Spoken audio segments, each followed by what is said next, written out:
Ben isterdim ki Avrupa'da yaşayan Azerbaycanlılar, bir Avrupa'da yok, bütün dünyanın başka ölkələrində yaşayan Azerbaycanlılar, hamısı birinci növbədə yüksək təhsilə malik olsunlar, yüksək mədəniyyətə malik olsunlar, yaxşı sənətə malik olsunlar, özləri üçün bəlkə indikindən də yaxşı şərait yarada bilsinlər. Siz azad, demokratik bir ölkədə yaşayırsınız. Bu azad, demokratik ölkədə həm yaşamaq çətindir, həm də asandır. Çətindir çünki burada rəqabət də böyükdür.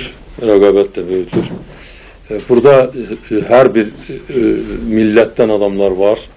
Hərə çalışmaq istəyir, hərə öz üçün cəmiyyətdə yer tutmaq istəyir, hərə öz üçün yaxşı iş yaratmaq istəyir. Ona görə bu çətindir. Eyni zamanda bu demokratik ölkələrin, o cümlədən siz yaşadığın ölkənin bu demokratik qanunları sərbəstliyə çox imkanlar verir.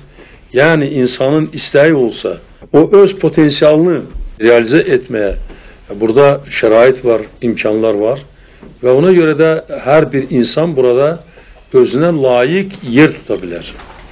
Və mən istəyirəm ki, Azərbaycanlılar harada yaşayırlar, yaşasınlar, o əhalinin, cəmiyyətin aşağı təbəqəsində yox, orta təbəqəsində yox, yüksək təbəqəsində olsunlar. Çox sağ olun. Bu mənim istəyim, arzumdur. Bu mənim istəyim, arzumdur. Doğrudur, Azərbaycanlılar